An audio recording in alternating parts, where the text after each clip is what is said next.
Hello everyone, welcome to day 33 of Wild Writing in the Time of Corona.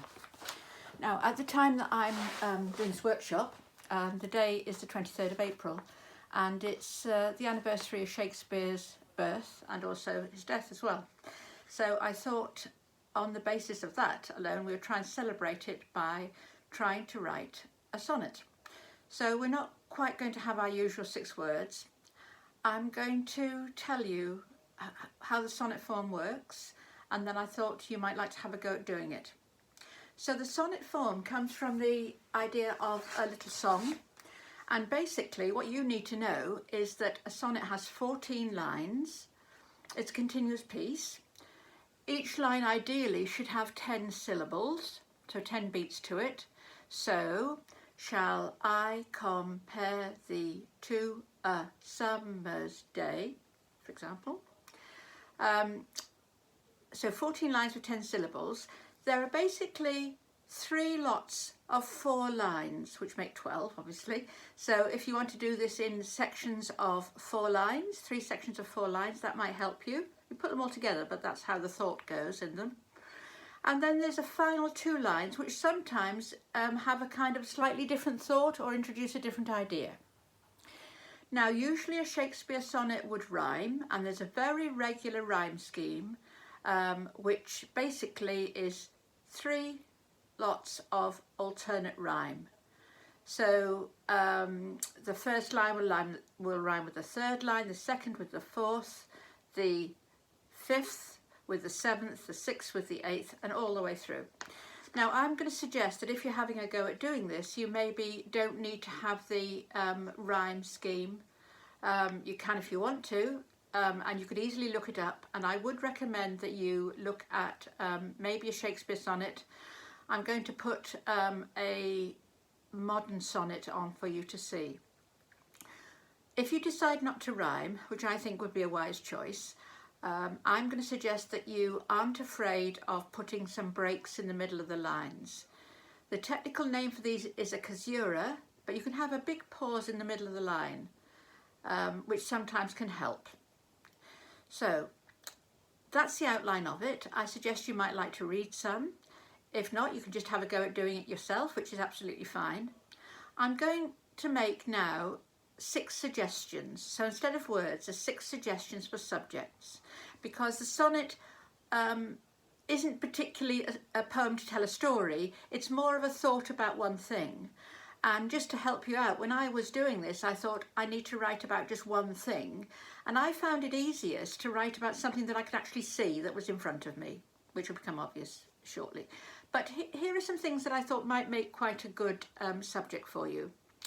First could be your day, you know, what you do during the course of the day, and that would take you through, if that would give you a kind of chronological structure if you wanted. Second could be your hometown, so writing about where you live, because that again could give you 3 different areas, and then you could have a concluding thought. I thought a memory could also do that as well, where maybe the first 4 lines would take you into that, and then you could say a little bit more about it in the following sets and then conclude it. I thought you could write about a book. You could write the story of a book that you really like for number 4. For number 5, I thought you could write similarly about a book or a play that you really like. You could even write the story of it if you wanted to, or a memory of seeing it. And number 6 is an object, which you could just make yourself write about. And if you want a hint, I think I would choose this last one, because it is remarkably concrete and therefore is, more, I find myself, more compelling. Okay, so 14 lines. You're trying to get 10 beats in a line. You're trying to keep on one subject. And I hope you have fun. Don't be afraid of reading some before you write this. If you're ready with the wherewithal, with the paper and the pen, then I'm going to say start.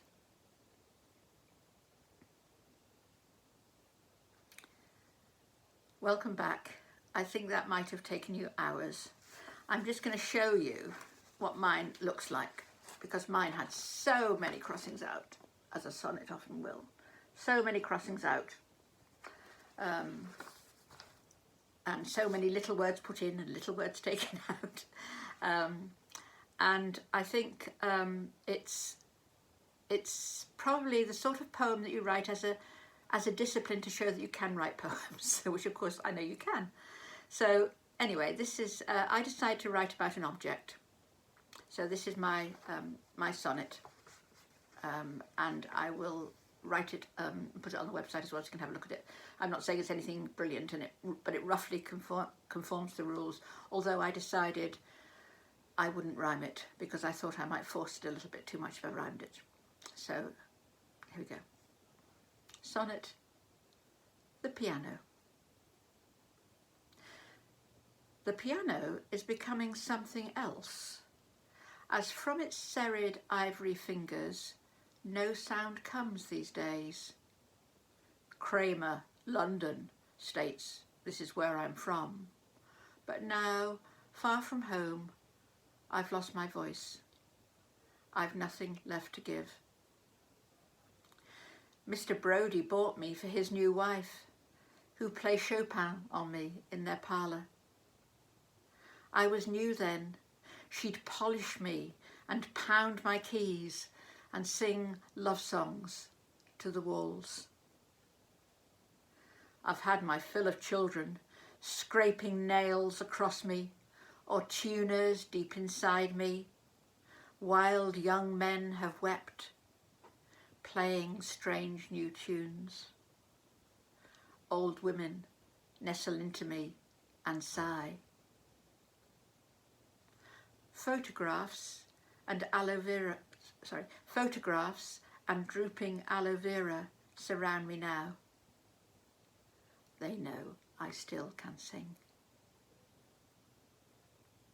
Okay, that's my poem, which I didn't intend to be the piano story, but that's what it became. And I tried to have different stages in its life, and to come back to the beginning. So, good luck with this. I hope you've enjoyed it. This is a very brief workshop over about a poem that has taken many scholars many years to work on, and still does. But I hope you enjoy it, and I look forward to seeing you where, in our own way, on Wild Writing, we're saying happy birthday, Shakespeare, and many thanks for everything. So I will see you tomorrow for day 34. Bye.